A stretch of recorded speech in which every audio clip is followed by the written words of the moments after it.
Okay. Oh, you can hear me good. Good evening, everyone. I am Tamara Tatesian. I'm the CEO of the Callaway Chamber of Commerce, and we want to thank you all for attending the second of 3 candidate forums for Callaway County. I'd like to extend a special thank you to all of our local candidates who have taken the time to be here tonight. By participating in this forum, you're giving the citizens of Callaway County an opportunity to not only put a face with the name, but also to learn more about your thoughts, your priorities, and goals for the offices for which you're running. Running for public office is not an easy task. It takes dedication, courage, and grit.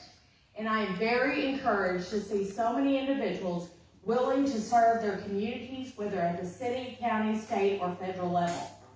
Tonight's forum will primarily focus on our state level races, particularly the candidates running for state level positions. We are also pleased to have candidates for the county commission with us this evening, and we will be asking you some questions as well. But before we begin, I'd like to go over a few guidelines for our audience. Our questions for tonight's forum were accepted from May 11th through June 1st, so we will not be taking questions from the audience this evening. Please, at this time, I'd ask that you silence your phones. There is no need to record the event, as the Chamber is live streaming this tonight on our Facebook.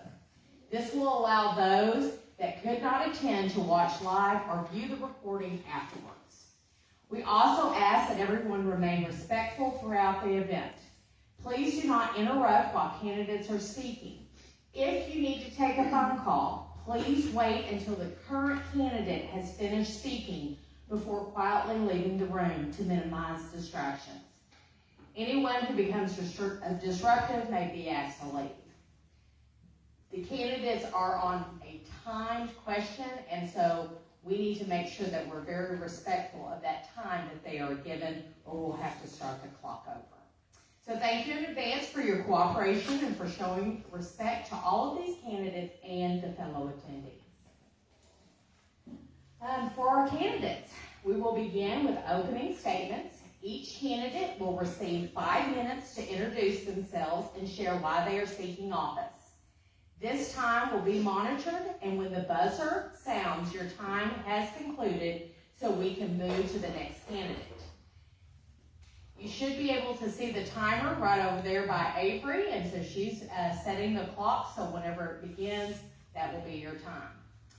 Following the introductions, we will move into a series of prepared questions, and I will announce the allotted time for each response before each question is asked.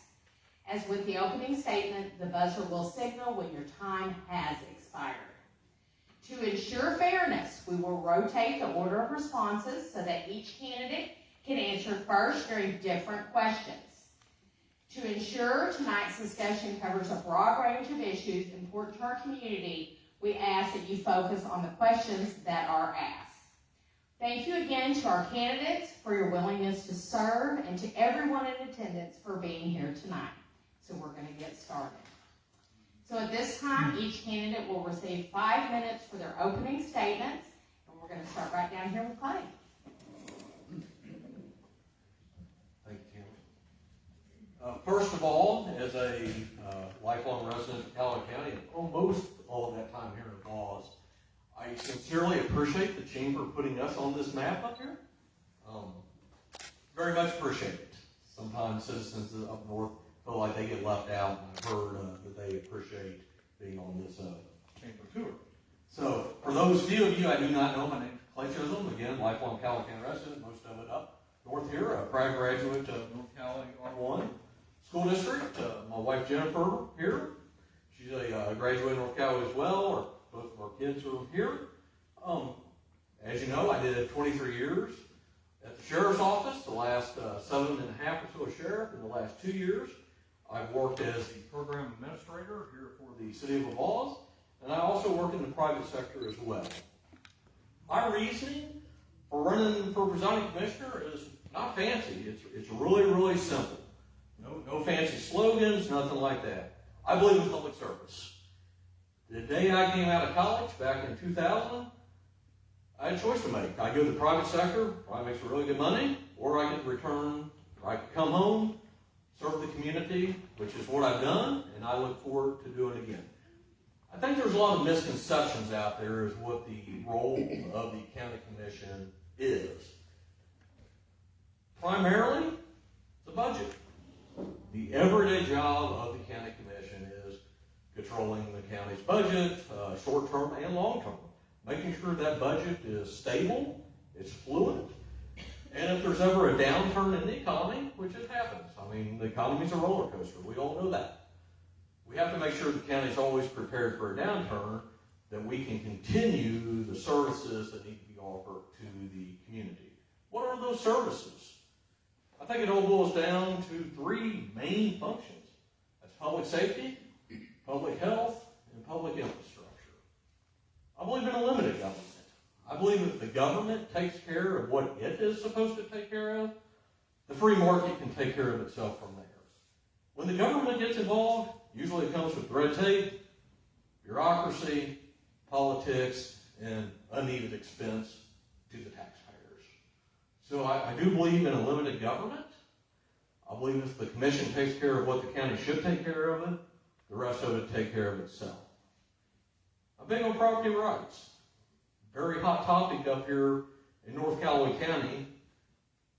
I'm about to surprise you. I'm not going to say the data center. I'm going to say it's the Grain Belt Express up here on the county line.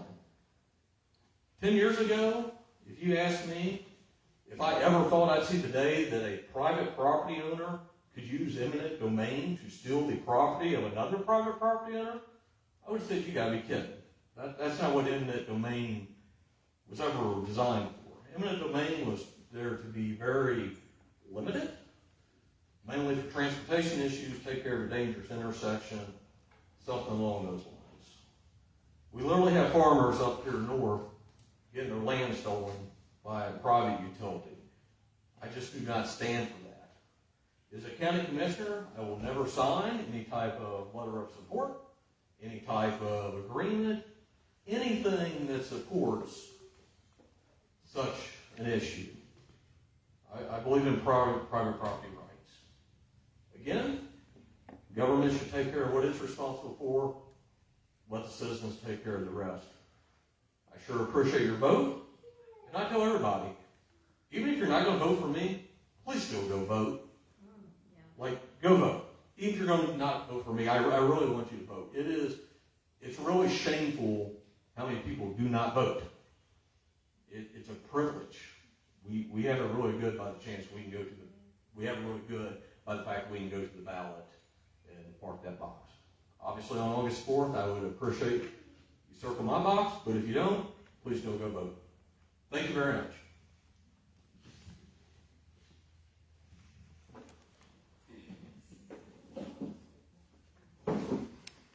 Good evening. My name is Rob Barnes. Going to hear a common theme, I think, up here, at least for the first few people that are going to speak. Also a graduate of North Callaway, 1984. It's going to be a few years ago. I think you got me beat, Mike. Tell everybody about that when you get a chance. One of those young men growing up in this northern part of the county that was fortunate enough to find really good employment. So many of my friends were scurrying off to ports of call elsewhere, and they left our community and never saw them again. I was very much blessed, and I hope I don't embarrass him. I did get to spend a few years working with Mr. Young at Kingdom Telephone. I've loved the cooperative environment. It's a special place to hold a job. Where you get to take care of members, unlike really any other business that I've ever worked in. An organization where it needs to make a little bit of profit, but it's not totally about maximizing revenue. Where service to your members is more important. Today I enjoyed the employment down at Callaway Electric. I've been down there about 9 years, serving as the manager of fiber and technology. It was an opportunity to leverage what I learned up here and more or less do it all over again. So while not exactly public service in those two endeavors, it was certainly an opportunity to serve Callaway County in what I think was a pretty unusual and special way. Very, very proud of that opportunity. And again, what's the chances of getting one great job in this county, but to get two? So that's been somewhat my calling, I suppose. I did take a break between the two cooperatives and spent a couple of years with the city of Fulton. I was assistant city administrator, director of administration, to be, I guess, technically correct. Worked under Bill Johnson for a couple of years. Great experience, nice glimpse into government, something that was very much a mystery to me when I walked in those doors down there in Fulton. But it did expose me to what I think are some things that have helped greatly as serving as the presiding commissioner of Callaway County, and that is got the opportunity for 2 years to work on a $40 million budget with department heads and other persons of interest. I think that transitions very nicely into Callaway County government because that is a key function of the office. Also had some other exposure to managing employees. I get to do that still today. Working with some other department heads. Dealt with the city's insurance and risk management, just to kind of maybe round out the picture there just a little bit. So really what I'm telling you is it's the, somewhat of the city government experience, working for two cooperatives, again, very blessed to have done so, but that has brought to me, or lent to me an opportunity to learn a wide variety of skills that I think will transition very nicely into the courthouse. Very much looking forward to, because it's how I operate. This is a presiding commissioner position that four of us are running for. It's not the boss of the county. We've got a few other representatives from the commission and former commission here tonight to have watched their commitment over the years, and really looking forward to following in their footsteps and to working with both Mr. Scott and Mr. Warfield as a team to tackle the things that have come before the county. And that list is long, varied, and continual. Yes, do appreciate your consideration on August 4th. I know that it's a great race because there's some good choices to look at, but certainly get to know me, and do look forward to your support there in the primary on August 4th. Thank you.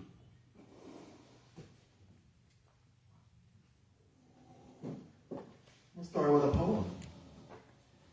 Now the night that covers me, black as a pit from pole to pole, I thank whatever gods may be, my unconquerable soul. In the fell flesh of circumstance, I have not winced nor cried aloud.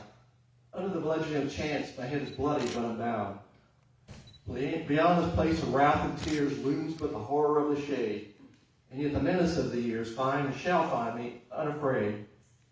It matters not how strait the gate, how charged with punishments a scroll. I am the master of my fate. I am the captain of my soul. That's Invictus, written by William Ernest Henley.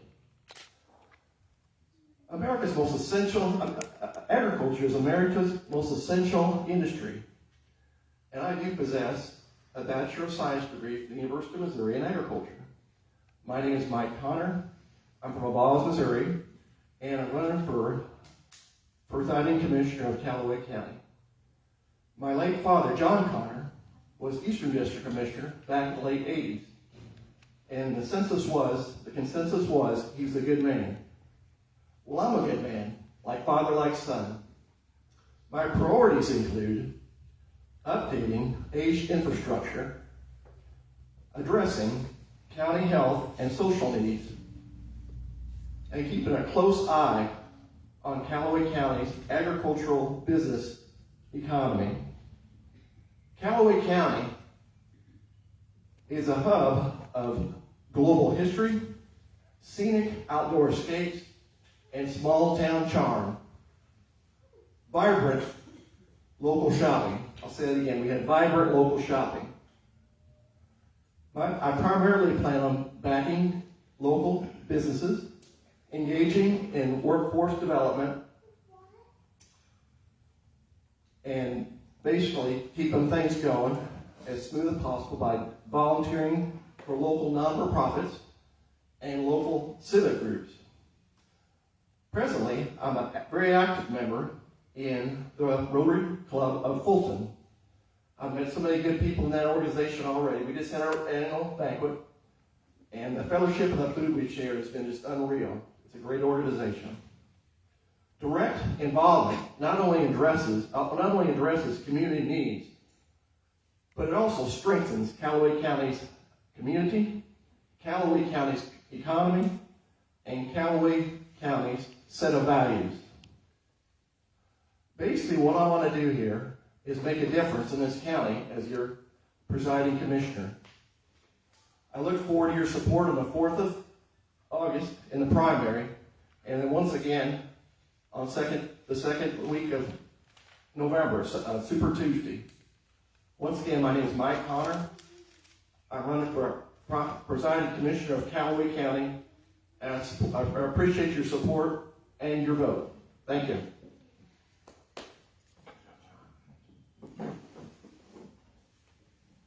How y'all doing? Oh, good. I'm doing good. I hope you're feeling good too. My name is John Wells. I'm from Holt Summit. So I'm from Callaway County too, but I'm down from the other end of Callaway County, a little closer to Jeff City. You can take that for what it's worth, good or bad, right? I'm running for Senate District 10, which includes Callaway County. So Callaway County also has Montgomery County next door. It has Lincoln County.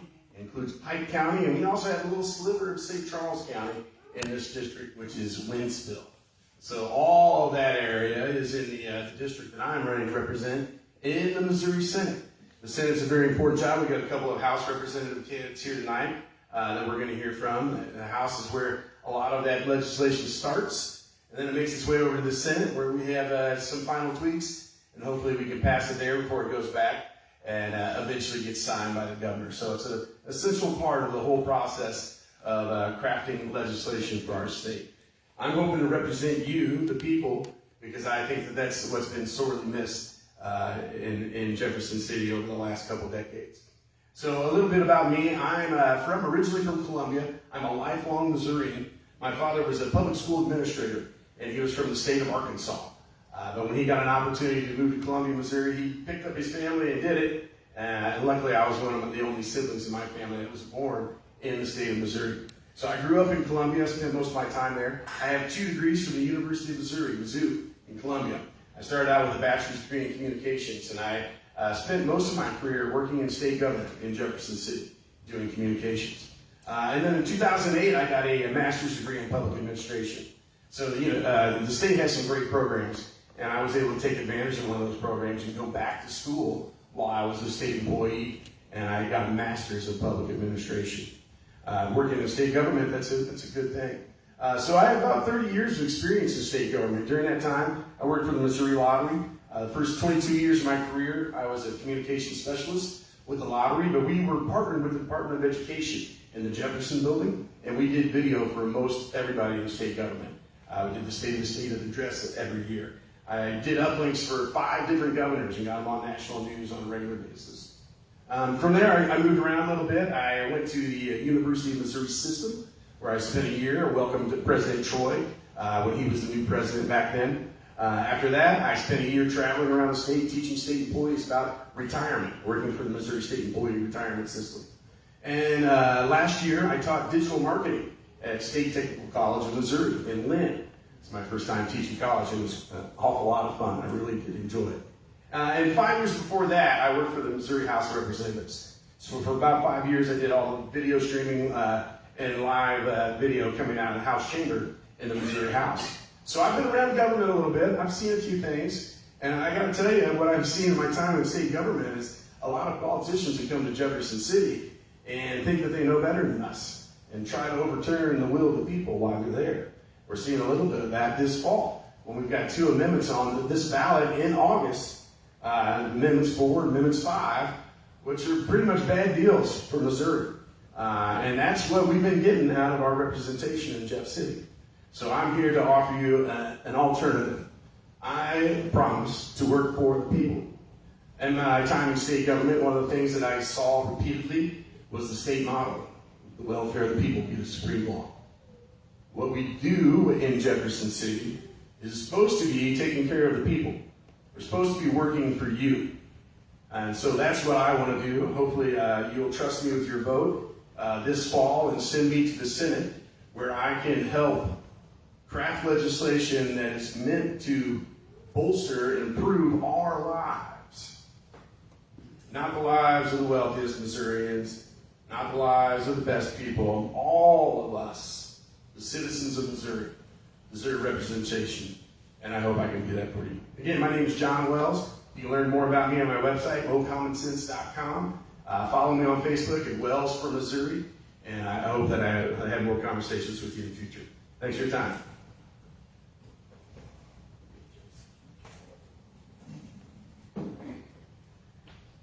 Hello, my name is Jessica Sliz. I am an O'Neill by birth, so a lot of people know that name instead. My husband is not from Missouri.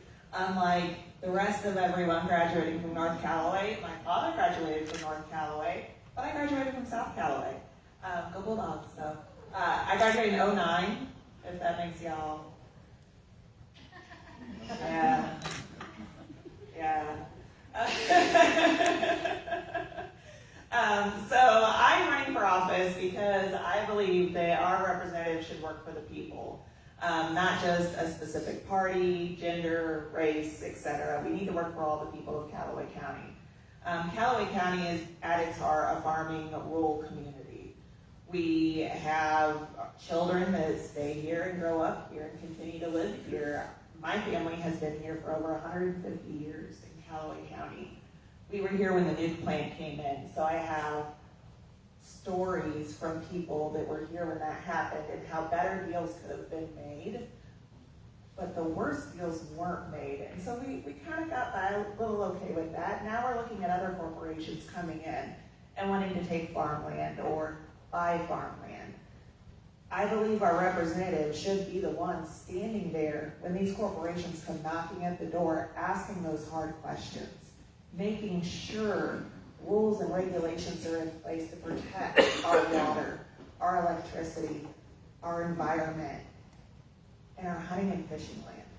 I grew up hunting and fishing right alongside my dad and my uncles. We always went to this place down by the nuke plant. We called it Land of the Flying Beavers.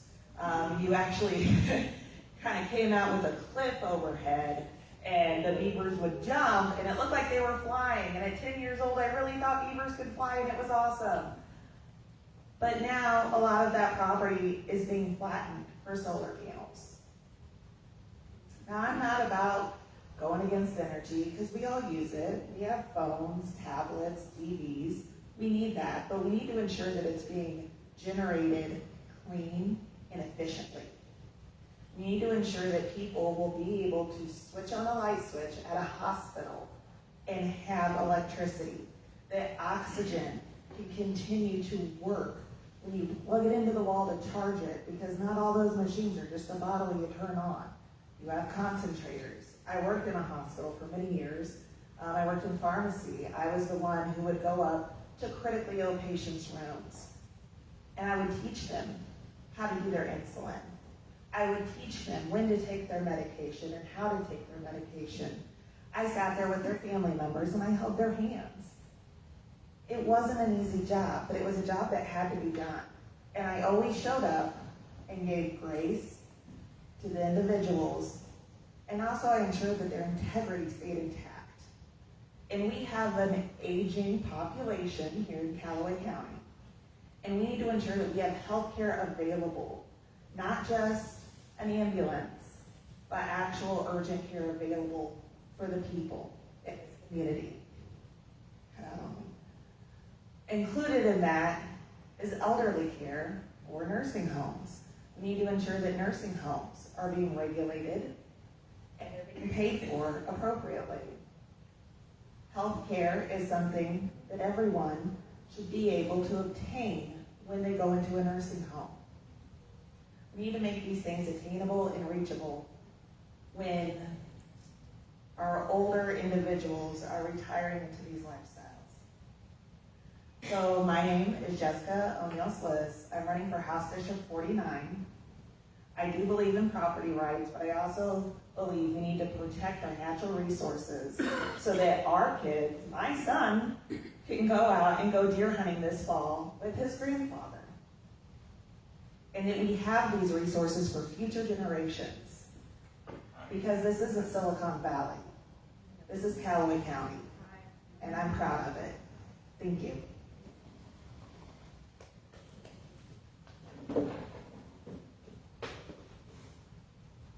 Good evening.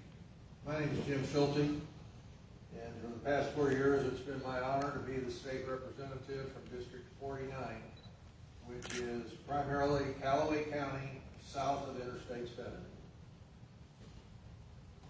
When I first ran 4 years ago, I ran on a platform of defending constitutional rights, enacting pro-life policies, opposing new taxes, and empowering parents and students. I think I've done that. I have fought to protect our constitutional rights while at the same time fighting against things that would have changed and taken away our constitutional rights.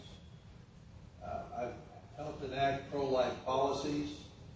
I voted for the Born Alive bill last year, in which we voted and the governor signed it that if a baby is born alive during an attempted abortion, the doctors and the medical staff are required to do everything in their power to keep that baby alive.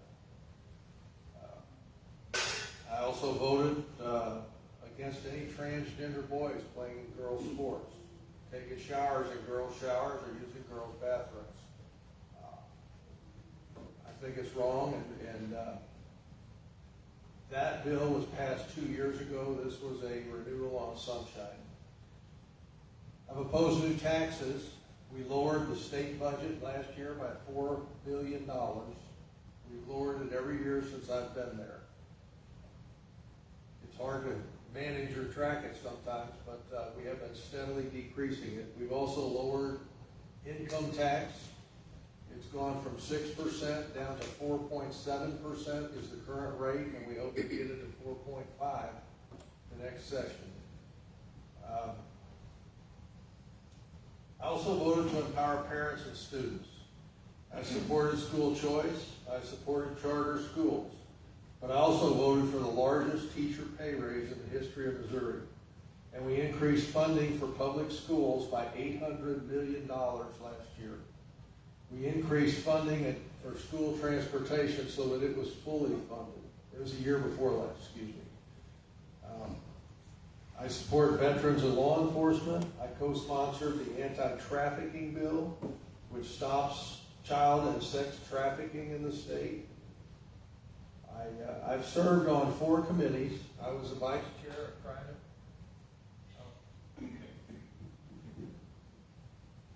Overload. I was the vice chair of Crime and Public Safety Committee. I was also the vice chair of the Veterans Committee. I think I may be the only person that served as vice chair of 2 committees. But I also served on the Utilities Committee, where we fought to block commercial solar and put some restrictions on it. And I served on the Agriculture Committee. So all areas that I believe are key to Callaway County and our growth.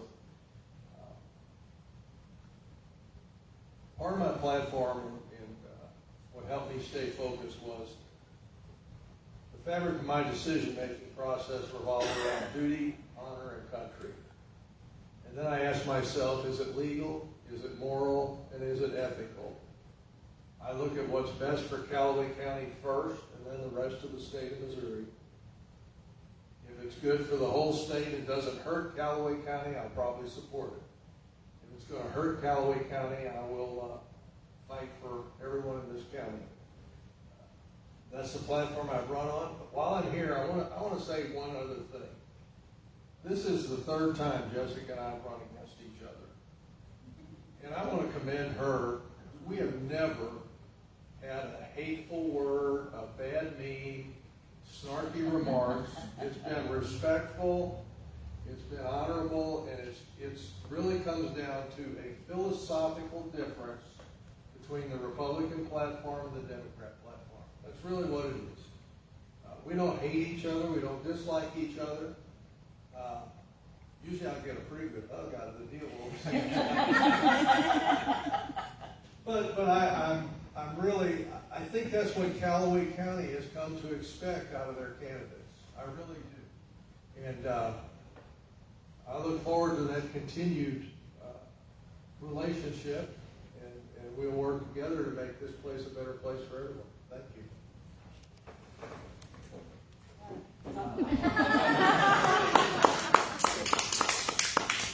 My name is Christopher Simons, and I want to thank you all for the last 16 years. This is my 16th year being the reporter of deeds for Callaway County. And I just want to thank you all for your being able to support me all these years. Thank you so much for that. My office, a little bit about my background is I was in title insurance prior to taking office. I worked for 15 years in title insurance. I worked for Boone Central Title in Columbia, where I currently still have a twin sister that works there. And then I also work for Boyd & Boyd Title Insurance Company here in town. So my background is one of the reasons that I did run for this office. I'm a Hickman High School graduate, and I married a South Callaway boy. We've been married 43 years. We have 3 children and 3 grandchildren. It's wonderful. And so my office mostly deals in real estate, all the real estate transactions, marriage licenses, and military discharges. So when I took office in 2011, we were from 1996 forward on having everything on the computer, and my office has worked diligently to get all of the documents online so that you can research online, title companies can research online, lenders can research online, and because the title companies need at least 45-year search. So they have to go back, and we've got that for them on the deeds. So we're very proud of that accomplishment. Sometimes they do have to go back all the way to the patent, which we help them with that research as well, because they're only back to 1954 and forward online. So we have worked really diligently to get those online. And mainly the recorder's office right now, one thing we're concerned with is data fraud, all the data center stuff, the deed fraud. So deed fraud is really important. You can sign up. It's www.deedwatch.com. It's a free service. So you can get an email if anybody tries to report something in your name. So I have brochures at my office, or you can talk to me about it, or call the office. We're glad to talk to you about it. So that's the main thing people are really worried about, and it is happening in other counties, so I'm sure it's coming here. As the sheriff says, Clay used to say, it comes, if it's happening in Boone, it's going to happen here. So it's going to happen here at some point. So please reach out to our office. We would love to talk to you. And so I just look forward to serving 4 more years for you all. Thank you.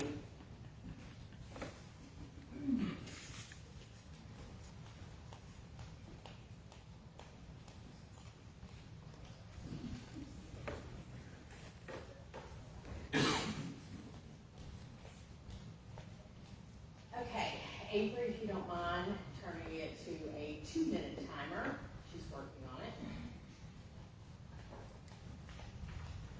The next set of questions that we ask are going to be 2-minute questions, and these are going to be questions that we ask of those that are running for state positions. So we'll have 2 of state positions, and then we'll have 1 commission question, and then we'll do the same thing back and forth. Okay, so we're ready. So the first question that we have for state is, how do you believe Missouri's K-12 schools, career and technical centers, colleges, and employers should work together to better prepare students for today's workforce? Let's start with Jim. Thank you. Yeah, that's a good question. I think we need to focus more on preparing all of our students for the future workforce that's going to be coming about here in Missouri. Technology has changed, career fields have changed, and part of the capitalist society is that when you seek a career field and you're good at it, you're going to work yourself out of a job because the technology is going to change the needs over time. I think back to 1900, we had 10 million farmers and farm laborers in the United States, and they fed 79 million people. In 2000, we had 2 million farmers and farm laborers. They were feeding 330 million people and exporting food all over the world.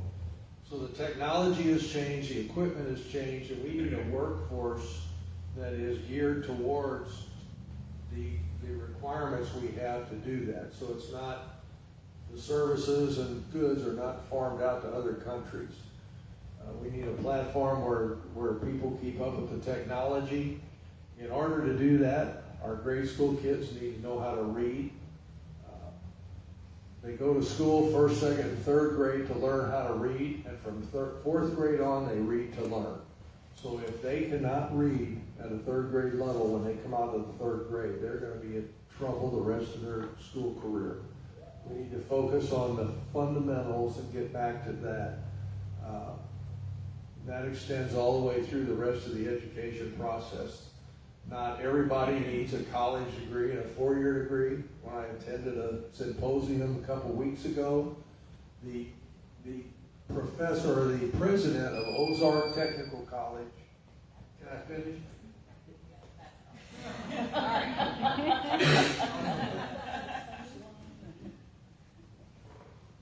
Okay, K through 12, career in tech, today's workforce. That was my quick write down of that question. So I'm the youngest here to graduate, and I know when I graduated in 09 from South Callaway, we were one of the weird schools that I met when I went to college. I attended Westminster College here in Fulton, so again, I didn't go away from home. And when I actually arrived there, I knew how to do things like balance a checkbook. I knew how to file taxes. I knew about supply and demand. I knew, is that me doing that? I knew about, I took agriculture classes. I knew about grain, about storage. I knew about where our food came from. I knew wages. I knew inflation. I get to college, and the thing I couldn't do was write in the blue book. And I don't know how many of you know what a blue book is, but those are the devil. Writing these essays off the top of your head for a professor to grade, but yet I could do all the math. I could do all of that. And I think that when we are preparing our students, we need to make sure that all students are prepared for any career or any field they want to go into straight out of college. On the other hand, my husband, when I met him, he couldn't change a tire.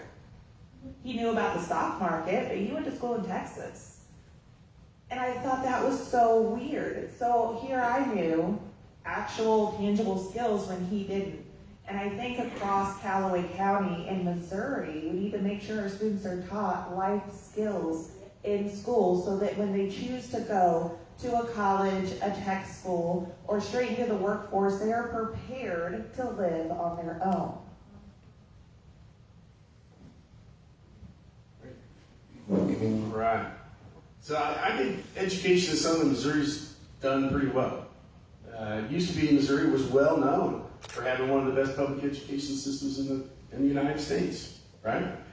We have great systems, our career and information, our career in teaching in high schools. A lot of high school kids get opportunities to learn career skills in their high schools today. And then if you work hard and study and do a little bit of mentoring along the way, you can get a free ride to State Technical College in Lynn.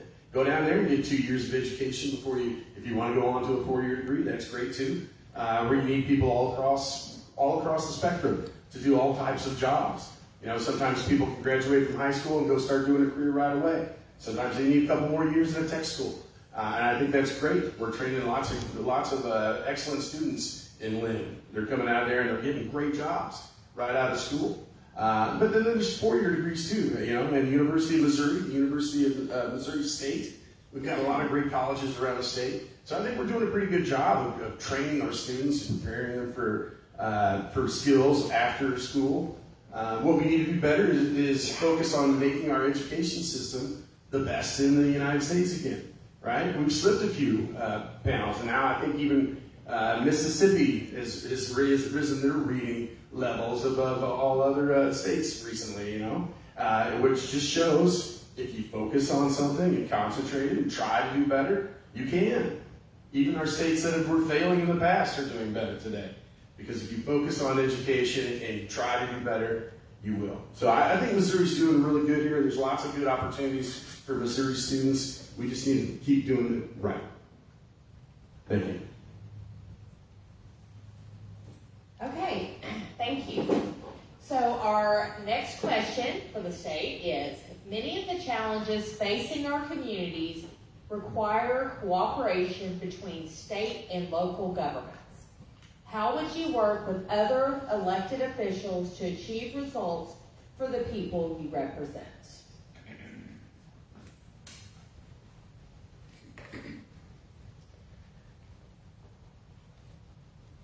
This is a big question for 2 minutes.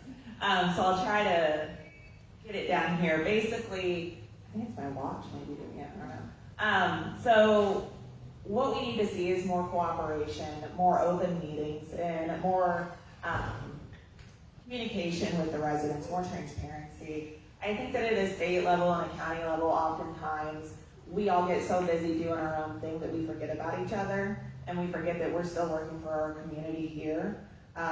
District 49 is really special because it's contained entirely within Callaway County. We don't represent a multitude of counties like some of the state house seats do. So holding weekly meetings at City Hall or the county courthouse, whichever it may be, so that the residents know once a week they can come up and see everyone from the very top to the very bottom there that represent them in the county, and tell people what their worries are, what their concerns are, make it so it's more available to interact with your government on a one-to-one basis. And I think that's what we can really use.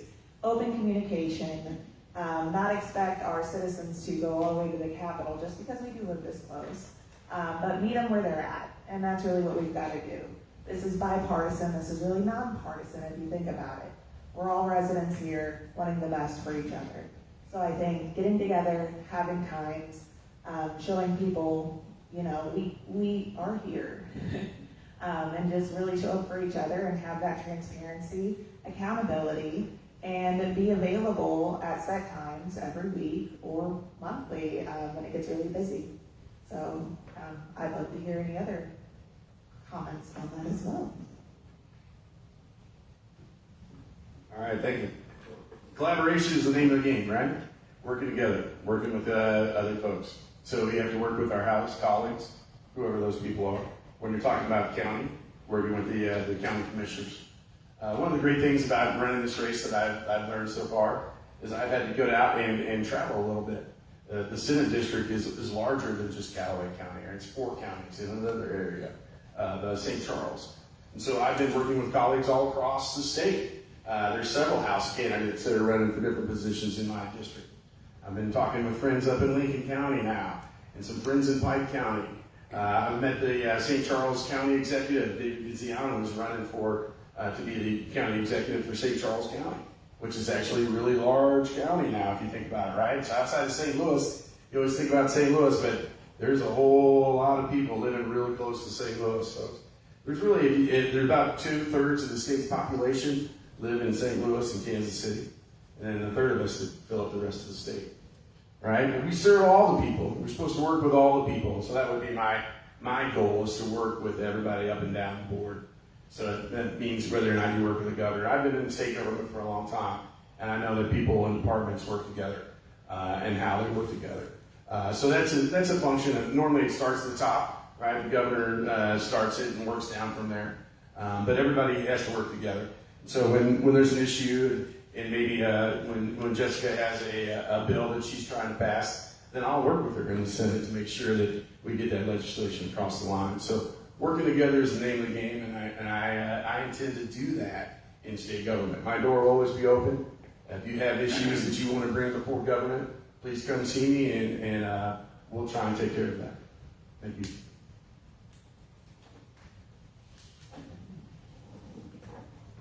I'll just say that the past 4 years, the county commissioners know that I have an open door at my office, and I found that the door is always open at theirs.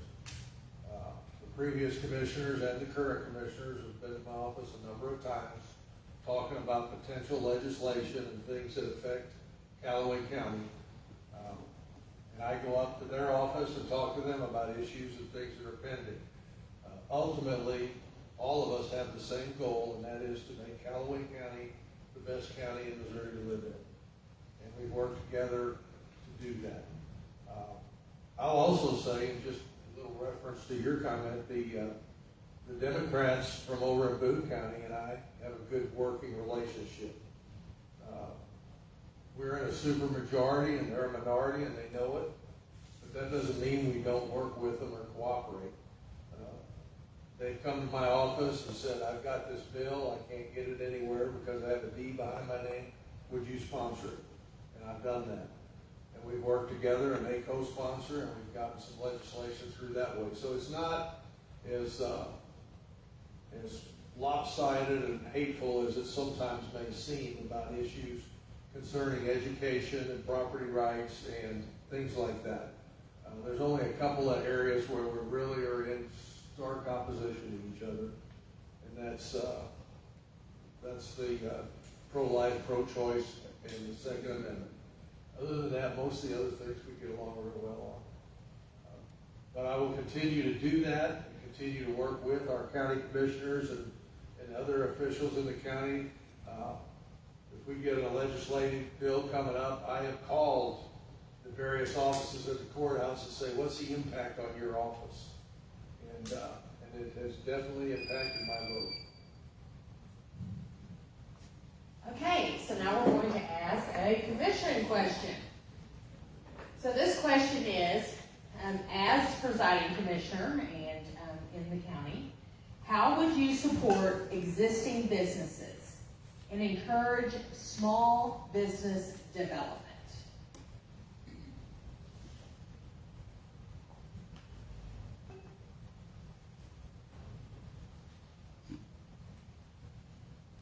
I think the first thing that comes to my mind is the excellent job that our chamber office does. And therefore, as an extension of that good effort that's going on today, most importantly, I would support the chamber and their efforts. Why recreate the wheel when there's one that's moving pretty well? And I think that applies whether it's attracting a small business to our community or a larger business. We get looked at quite frequently all across the board, from food processing to warehousing to manufacturing. It's a pretty broad spectrum. And so when I think about economic development, that's always where I go first. Let's not divvy up and try to tackle things from 3 different angles. Let's stand unified and work together and support each other. I think small business is very important to small communities. Although Callaway County is a pretty good sized county, we look in our downtown areas and it's not exclusive to Fulton. You go right here in Laws, you can go to Old Summit. There's lots of storefronts available. How can we attract those small businesses to locate here and help get them started and support them? But my commitment to this group in this role again circles right back around to where I started, and that would be wholeheartedly supporting the efforts of Callaway Chamber.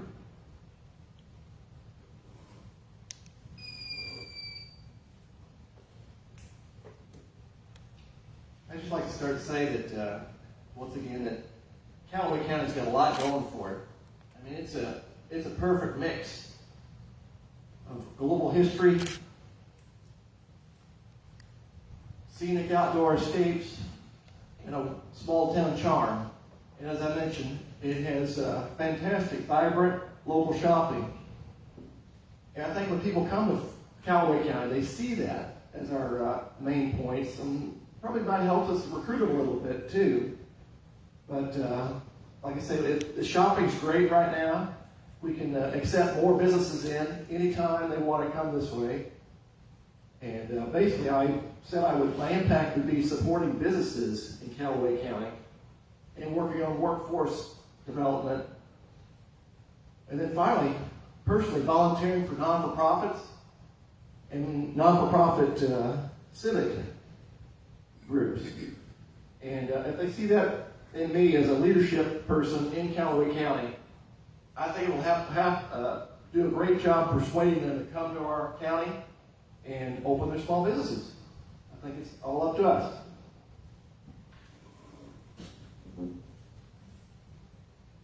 Thank you. So I truly appreciate that question because a majority of Callaway County is small businesses, men and women who have run their businesses through blood, sweat, and tears, as I've been saying lately.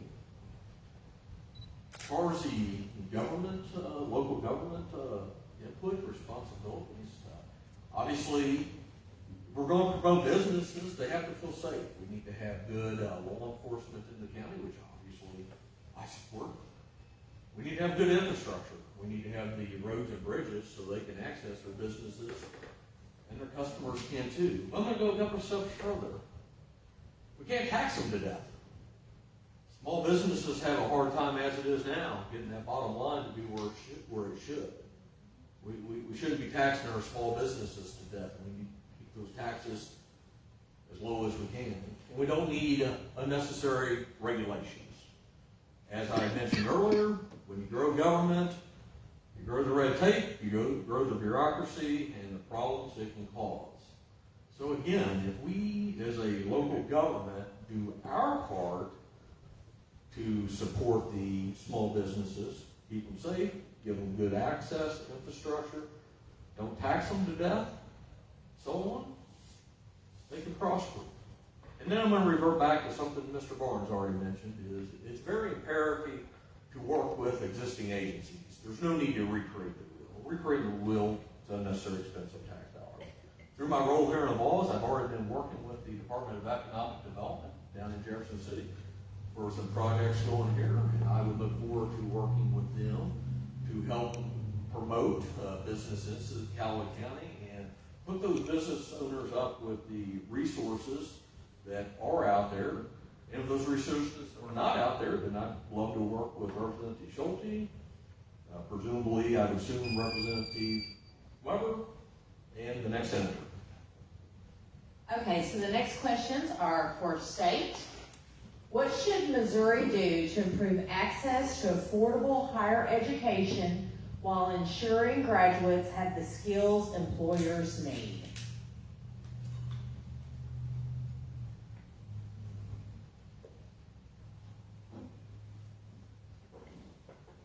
This is a good question.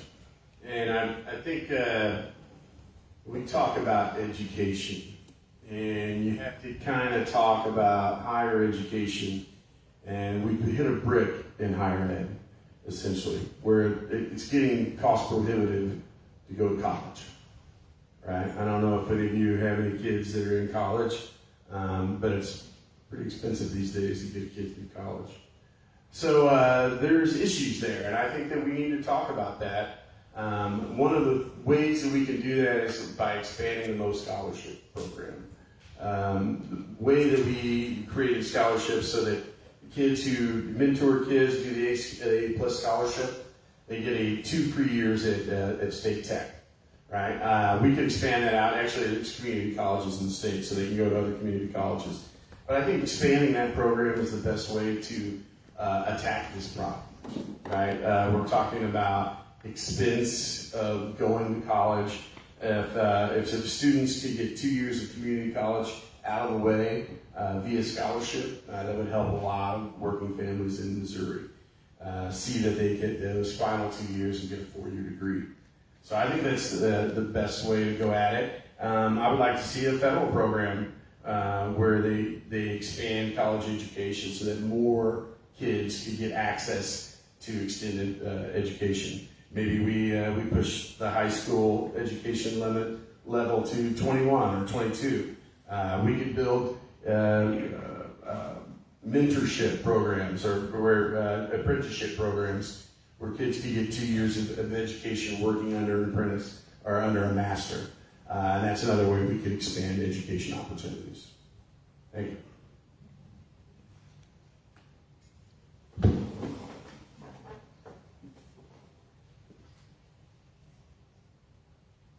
Okay. This is actually a good segue into what I didn't get finished the last time. When I was down at Rolla S&T, the president of the university was talking about all of the technological advancements in education and the equipment needed to train the future employees of these big corporations. It was encouraging to hear him say that the big corporations are providing a lot of this technological equipment and even offering full ride scholarships for students that would train on them and walk away from there with a degree to operate the very thing they're going to need to do. So that is happening. The president of Ozark Tech, which I thought was really interesting, it's a 2-year technical college. He said a third of the students enrolling in the tech school today have a bachelor's degree when they walk in the door. They found out that they couldn't get a job, it didn't do anything for them, and they came back to get a tech degree that could provide a living for their family. I think that extends all the way down to our high school education programs and some of the things we can teach there. Redeveloping our shop classes for places that have let that go by the wayside. Computer skills that are crucial to any walk of life today. Learning how to operate that equipment is part of everyday life. But I also think we need to fundamentally teach them how to live, how to create a budget, how to balance their checkbook, how to do all those things that you obviously had at South Callaway, but a lot of the other schools don't, from what I'm being told. So I think it's great. Teach them to live, and then they'll be able to get by and provide for a family.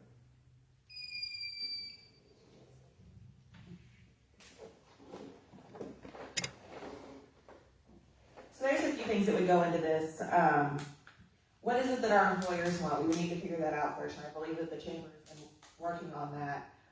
Would have those numbers available to any leader who would want to look into it. I know I have a book from the Realtors Association that I haven't got all the way through yet, and it shows like median income, what people are making, what the biggest job sectors are. In Callaway County, I believe one of the largest job sectors is healthcare and education, if I'm remembering correctly. Tamara, I don't know if you know that off the top of your head. But what do the employers want? And where are our youth currently? And I think those two things, once we figure out those answers, we could kind of come together and get the solution. Like I would mention before, at South Callaway, I graduated in 2009. Things have changed a lot since then. But I was taught those basic life skills. Now at other schools, I hear parents saying, you know, my kid can't write in cursive, or my kid can't read a book. You know, they're in fights all the time at the school, or something like that. And we really need to support our teachers. They are college-educated individuals. They have a degree in this. We need to be able to trust our teachers and our school board that we elect to do their job. And I know that sounds crazy to some people, but our teachers did go to school for this. And so giving less red tape to our teachers, letting them do their job, and to educate our children appropriately, I think is going to be a really big thing for this. As far as affordable higher education, it is really expensive to go to college. I just got my college loans paid off, actually.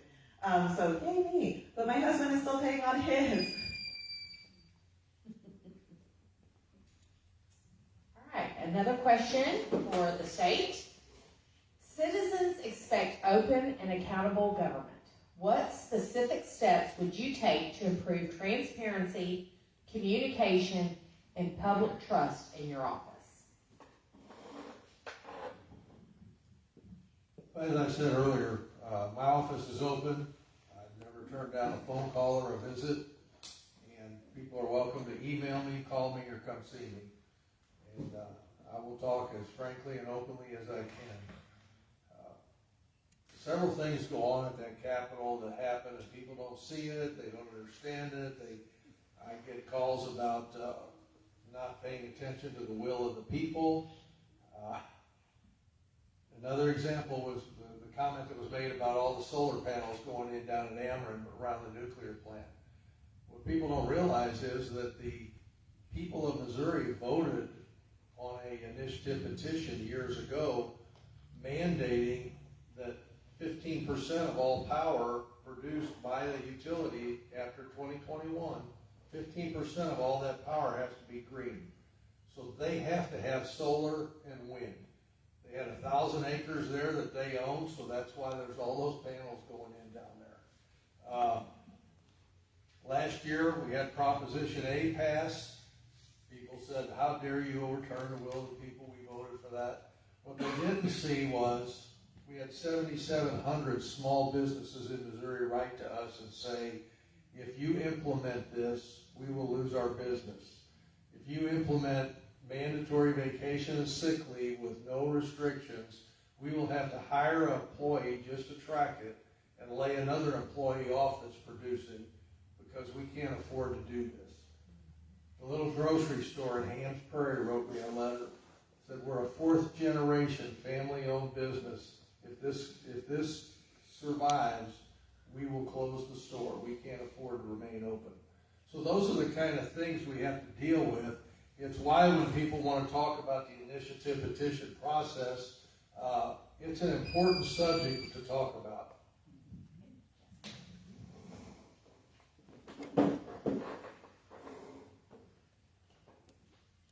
Open, accountable, transparency, communication, and trust, right? Okay, I take notes on a lot of things because I want to make sure I address each part of it. I think a lot of what we want is just more updates to the public. Maybe we don't know these things because we're not being kept in the loop. I know there's been a lot of people talk about, have you signed paperwork? Have you signed an NDA? Have you signed this? Have you signed that? If we're just open and available to the public, hold office hours in your area. Unfortunately for John, that's a lot of area. But we really need to work on getting updates out there in the mail, in person. Be in your community, even when it's not an election year. I'm involved with our public school. I help with support for people whose spouses work in law enforcement. It's something that we have to be there for every single day. You can't just show up when it's an election year. You have to stay involved in your community year-round, 24/7, and be available and open. And if you do have a differing of opinions, be able to sit down and talk it through. Be able to sit down and say, I hear where you're coming from. This is what this person is also concerned with. Because I think if we all can sit down at the same table and talk about these discrepancies, talk about the issues we're concerned with, it's going to go a lot further than saying, well, you don't see what happened, so you'll give me a call. If we put that information out there first, it's going to head off a lot of these things. So just being open, not signing NDAs, being available to the public, and getting that information accordingly. I'm all for transparency. I'm all for opening the doors, opening the books, letting everybody know what's going on. I'm doing it already. I'm traveling the district, trying to talk to people. I'm establishing relationships. And I plan to continue doing that. Hopefully, if I get elected this fall, I will continue to work the district, go to do all the counties, go to all the meetings, and talk to people, hear what their concerns are. And hopefully, I can keep those doors open. I was part of open transparency in government. Working in the legislature, I was one of the people that helped set up the first camera system in the House of Representatives. So now you can go online and you can watch the House of Representatives in live action in real time. You can see what they're doing. A lot of times the committee hearings are streamed, live streamed, so you can go see that. I was part of that. I was a guy that sat upstairs and live switched all the proceedings out of the chamber for about 5 years. So I'm a big believer in transparency. I think that's a good thing. The Senate does not broadcast their proceedings. You can listen to the audio of them talking in the Senate, but you can't watch it. So I think that's something that we can work on and improve. And that's something that I would champion if I were to get to the Senate this fall, is I would help support the idea of putting our proceedings online. Now, in the Senate, they deal with some pretty heavy topics, and sometimes they have long filibusters, so they like to protect the stuff that goes on there. They don't want everybody knowing everything that's happening behind the doors. But I say throw them open. Let the sun shine in. Let's see what's going on. And let people watch and see exactly what happens in Jefferson City. And that's the best way, I think, to keep everybody informed. Thank you.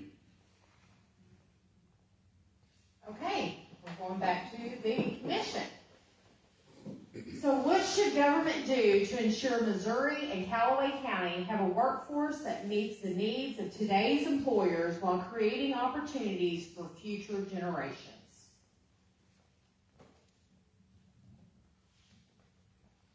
Well, I think this is going to come up eventually about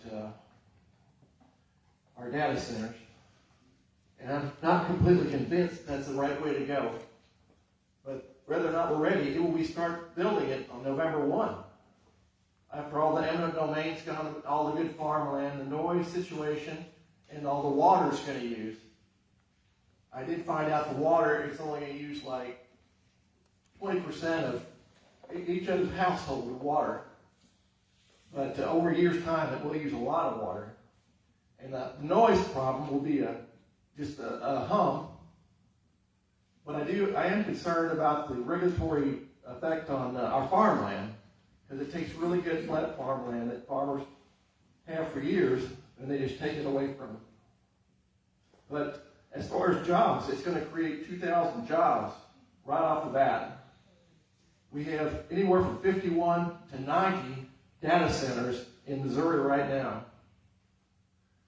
And I'm thinking of our Montgomery fellas, they really got it done there with Amazon. And the one here is Quosmo, I think is the name of it. And if everything works, all the T's are crossed and the I's are dotted, they will start building that data center just up the road here between Kingdom City and Fulton. But like I said, there are pros and cons. But as our Governor Kehoe said one time, they wouldn't be building those if they didn't think it would be a good thing. So, as far as businesses, we can create businesses. We have vibrant global shopping, like I said, and Walmart's don't hurt either. Our super centers. So, but I'm sure that businesses will see our attractive to our county, and we'll be able to recruit them if we need to. Thank you.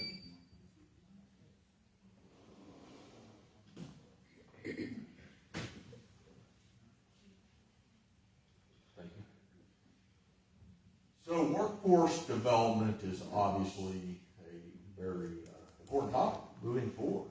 Our businesses have to have laborers that are educated, skilled, and capable of doing the job. One thing I did appreciate hearing earlier, I forget which candidate said it, which not a county issue per se, but is steering, getting more of our students steered towards technical schools where they really learn the hands-on and they can really step into that role.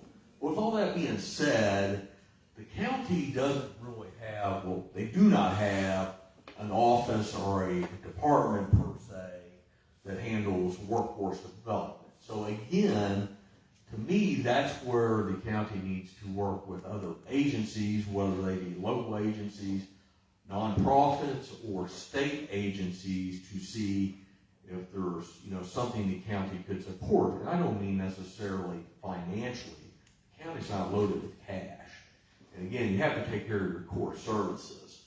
But if there is a way that the county could piggyback or collaborate with, again, a nonprofit, local, state, federal, whatever entity or agency that may be for the betterment of the county, I'm in for that.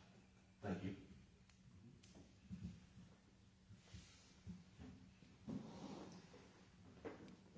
I believe the question was developing workforce development.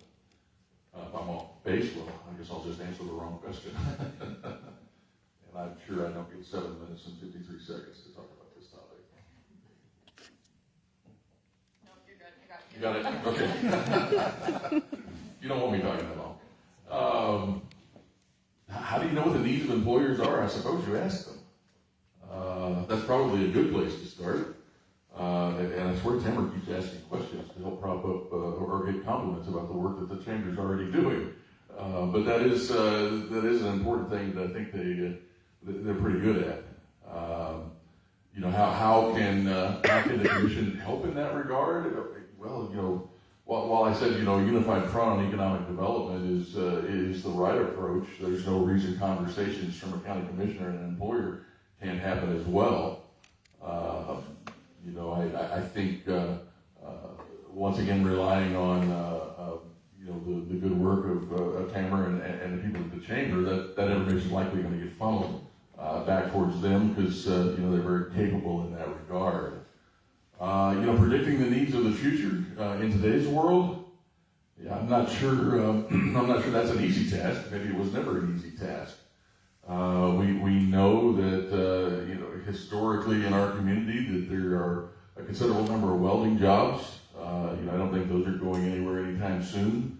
So we need to continue to develop and support those programs that are teaching folks how to weld. I'm looking over to see if I can get a high sign of some sort. Thank you. No, certainly, as presiding commissioner, that's not a task I'm going to solve on my own. I can help contribute, I can help be part of the conversation, but I certainly would see that as a great opportunity to partner with the folks within our county that are already doing some really great work in that realm.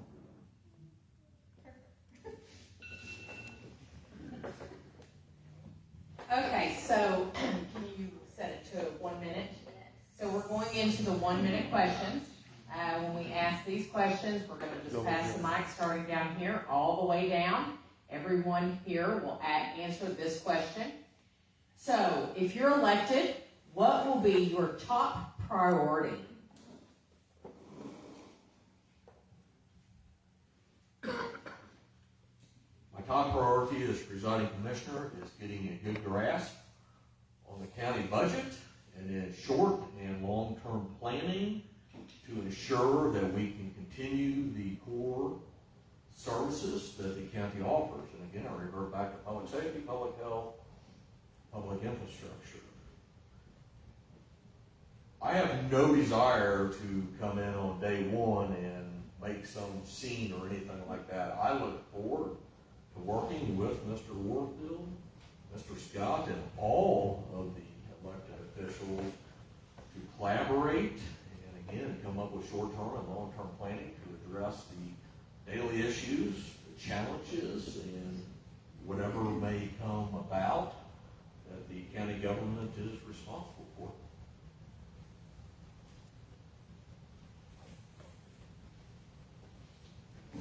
Yeah, so the top priority is something that I'm already tackling. If people online are kind of beating me up a little bit because I'm slow to respond, but folks, I don't sit in front of the computer for very long, even though I'm in the technical field. I'm meeting with business owners, I'm meeting with school board members, superintendents, officials throughout our county, already kind of, asking those questions about, I'm interested in what's going well, I have an opinion. I'm interested in what's not going so well, I also have an opinion. But it's really the collection of information of really our stakeholders in this county, and it's a big county. One obvious thing is going to be getting in tune with the associate commissioners as quickly as possible. They're going to have their fingers on the pulse of what's going on and what needs attention. And my initial effort.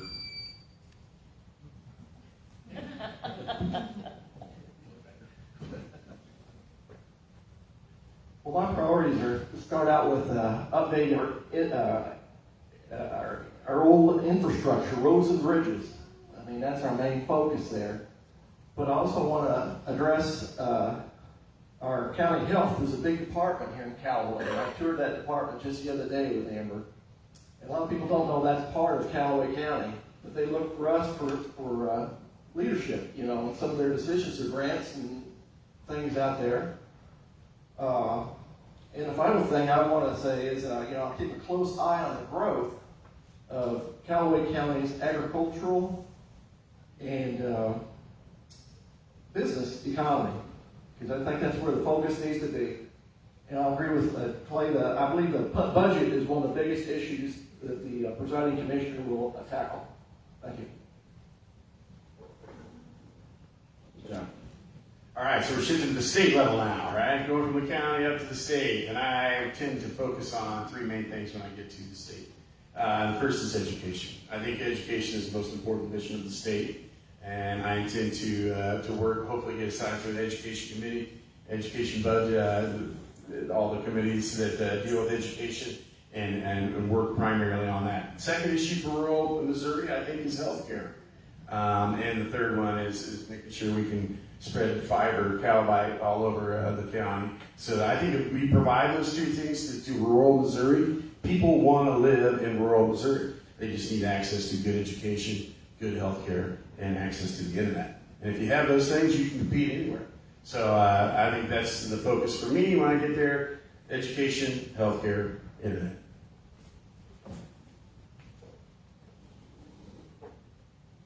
Well, she said your top priorities were top three. So my top priority would be find or figure out a way to keep in contact with my constituents efficiently and easily to ensure that I am always working on your behalf and I always am there and readily available to reach. I cannot efficiently vote, write bills or laws, or have an opinion unless I hear first from my constituents and my fellow community members.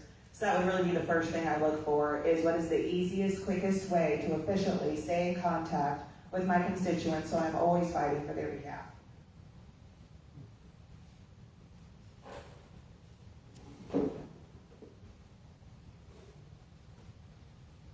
All right, this county is very blessed in that we have some great public safety, law enforcement people. That's a big priority with the governor statewide, but I think we're ahead of the power curve on that. So economic development, bringing companies here and creating jobs. You want to keep the kids here, you want to keep the family members from moving out of state, we got to have a reason to keep them here. They need to be able to earn a living and have money in their pockets. So I think economic development is a crucial.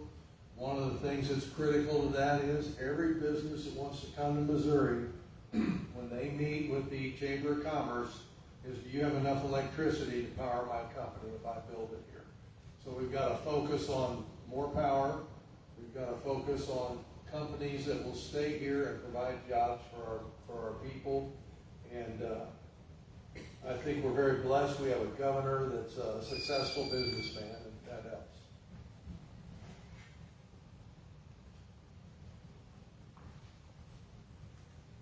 Wish we had another mic. Okay, so we're gonna do another 1-minute question. What is one state law or county policy you would like to see changed?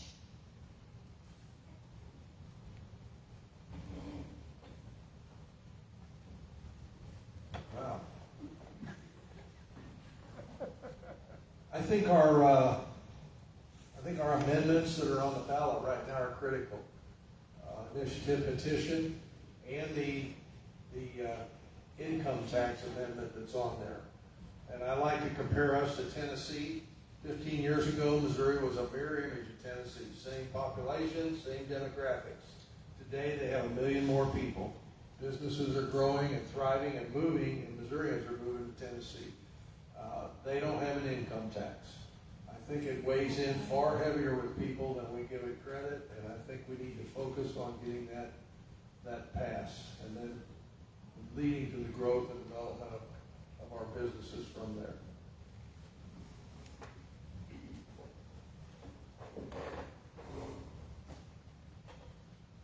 Just one. There's a lot I would like to address.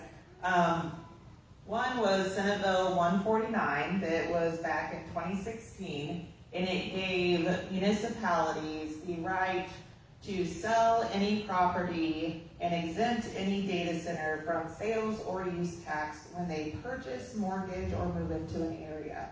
I think any business that moves into an area is responsible for paying their fair share just like we do. We don't need to give them a special tax break when there are billion-dollar companies moving in here. We do not give corporations welfare. That's not what we need to be doing. So repealing Senate Bill 149 would be one of my top priorities. That's a good one. I second that, Jess.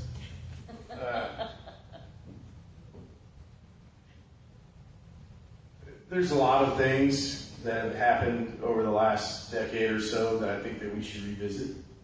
And one of them, I think, eliminating the corporate income tax opened the door for all these global companies to come to Missouri. Now some people think growth is a good thing, and it possibly is when we talk about jobs and so on and so forth. But now we're competing on the global marketplace with Amazon and Caruso for property values and for water, for electricity. So our rates are going up, I almost guarantee you. Well, the governor even told us our rates are going up before these companies came here. So I think we need to be thinking more about what affects Missourians and what's best for Missourians. And that would be where I would go. Thank you.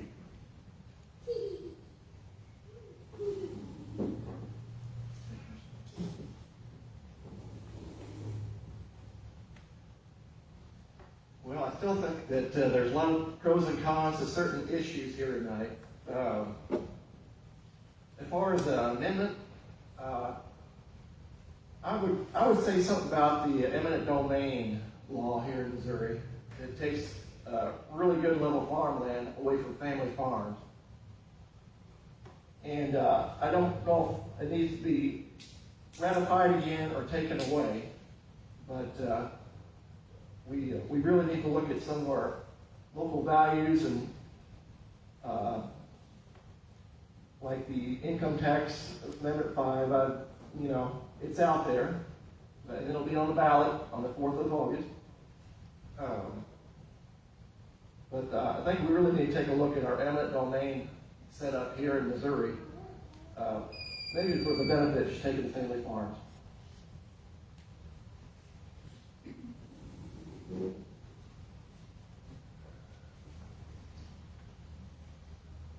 This comment might surprise a few that know me very well.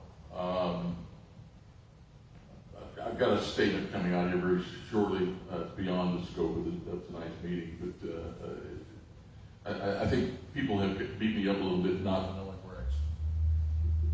where I stand on the data center topic, and I do want to address that not in 33 seconds. Somebody, I think, in the conversation made a very valid point. It's been 25 or 30 years ago since we voted on planning and zoning in this county. And while I'm strongly really in favor of the way it is, I am willing to have a conversation with folks to see if there are some of these unexpected things that have come to Callaway County. I mean, we never imagined them, right? Is there a conversation to be had at some basic level of planning and zoning? And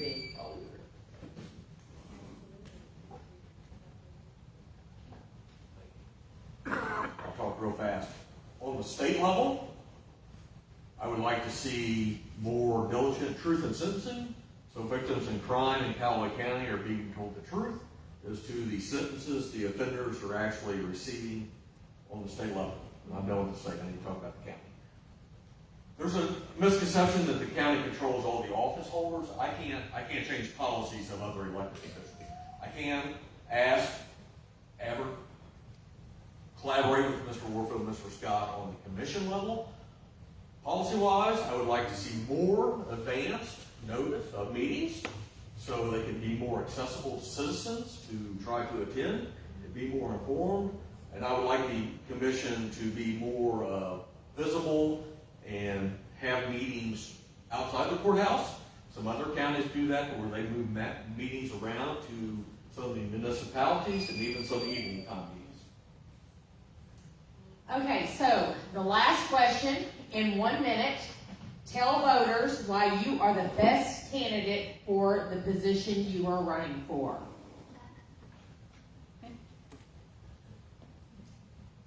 So this is actually going to be the 4th time this week that I've been asked this, and I will not say I'm the best candidate. I think it is flat out egotistical to say I'm the best candidate. I have nothing but respect for Mr. Barnes, Mr. Connor, and Mr. Robinson, and I think we all bring pros and cons to the table. And voters ultimately have to make the decision of their choice. But I refuse to say I'm the best. I think that's egotistical of anyone to say that. What I will say is I bring 25 years of experience in the trenches of Callaway County, all 842 square miles. I believe I have a really good grasp on the needs of the county. And I also firmly believe that every voice matters, whether you're in Cedar City, Shamrock, Guthrie, or anywhere in between. Although the courthouse is in downtown Fulton, life doesn't just revolve around downtown Fulton.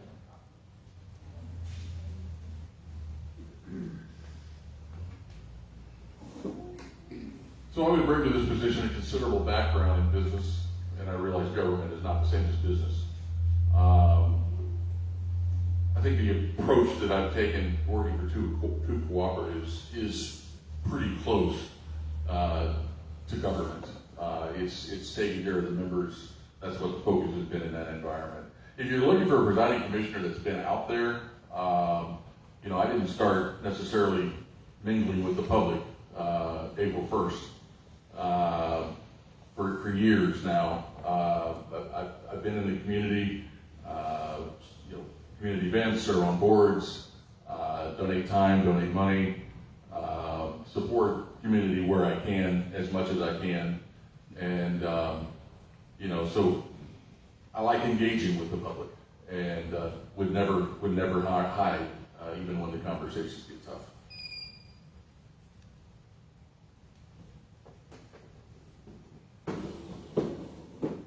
I just like to say that I was from a 5th generation family farm. My dad farmed for 50 years where he got to be Easter commissioner.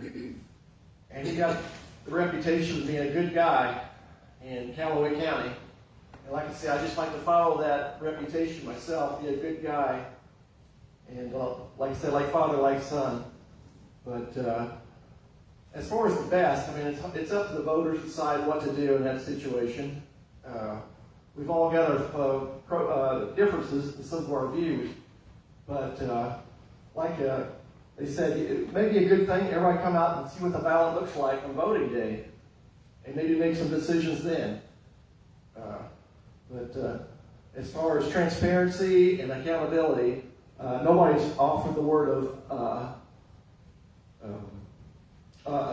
oversight, is what I was thinking of. We're using that word oversight tonight, which I would see Callaway function.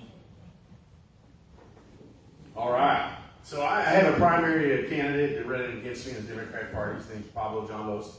But he isn't campaigning. He's already stepped down. So we're going to leave Pablo out of the situation. I am running against 2 Republican candidates for Senate. And I think they're both qualified people. But Tricia Burns, she's the current state rep who represents Wentzville area. And then Mike Deering, who's your Cattlemen's Association executive vice president. So those are the 2 Republican candidates I'm running against. I think they're both qualified, but they're not here, right? We haven't heard from them. They weren't at the other chamber event either. And I don't know what that says about them necessarily, but I am here, and I'm here ready to listen to you and work for you. So I think that makes me the best candidate for this job. Thank you.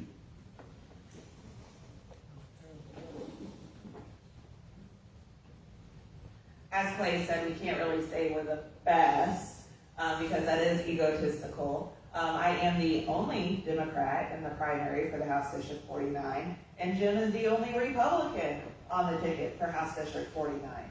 As far as inherent differences between Jim and I, we really don't have that many. I'm younger and a female, he's older and a male. I am a gun owner. And as far as being a Democrat, there are people that came up to and say, you have Republicans and you have rhinos. And I said, well, gosh dang, I must be a dino. Because my kid loves dinosaurs and I believe in Callaway County, and I really don't think Callaway County is one or the other. We're a community of involved people that at the end of the day, we love each other and we want the best for each other. So when you do go to the ballot box, I do hope I earn your vote, but at the end, just know that I believe Jim and I want what's best.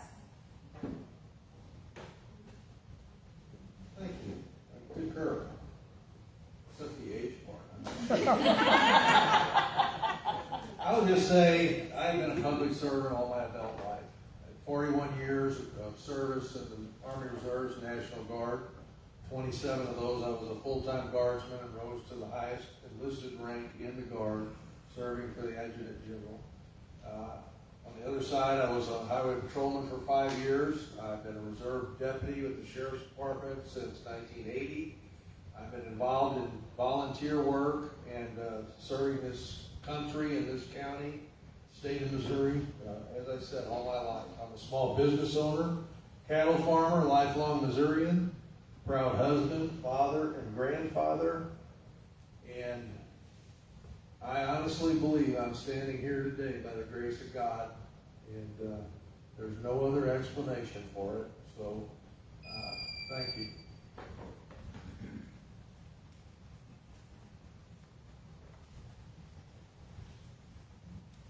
Okay, so that is the end of our questions. I know that's really hard to be on the spot like that. Thank you all so much. We greatly appreciate you asking the questions that we received over the month of May and June. Can we give them all a round of applause? This is a hard job. So thank you all so much. Just as a reminder, we have one more forum that will take place on Monday, July 20th at 5:30 p.m. at Holt Summit Municipal Center. That's where they hold their city council meetings at. So we're looking forward to seeing you all again on Monday. We'll have a whole nother set of questions. We're trying to get through these the best that we can. Thank you all, and thank you all for being here. Thanks for everybody watching online.